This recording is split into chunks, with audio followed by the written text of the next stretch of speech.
gwenge ma Sindo dhi bedo gi yot e chwalo tijegi tok chak gedo mar kambi rech mabiro konyo e ting'o malo pith mar rech e alwora ma nam Lolwe. Chenrono mar gedo dhi kawo maromo Sh140 kendo geno ni dhi rumo e dweche 8 mabiro. Chenro mar keto mise gedo mar kambino ne ochake yango kale tudruok mar kambi rech ma Victory Farms kutudre kod piny owacho e kaunti ma Homa Bay.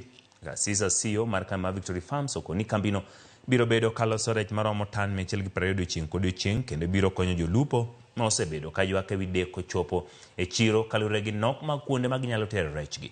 Kamano bende kambino biro bedo ka rego ochanga kendo loso chiemb rech kod mag gwen ma biro bedo ka siro jopith e alwora ma nam Lolwe mag Ochonga.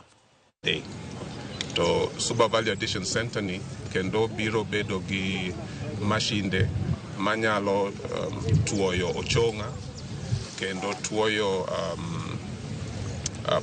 other plants mitiyogo kaka inputs ne animal feeds. Koro en gima waluongo ni integrated fish processing center.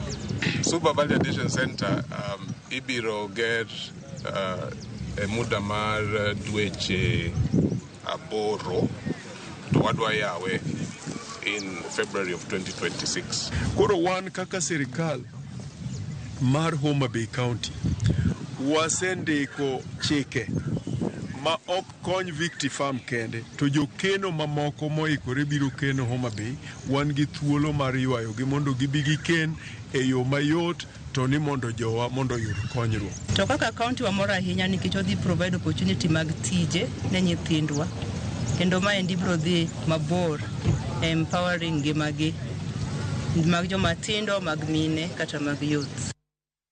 Kapod wantiere kaunti ma Migori, grube 49 kod 9 mapidho rech e kaunti ma Migori oyudo jol kod omenda maromo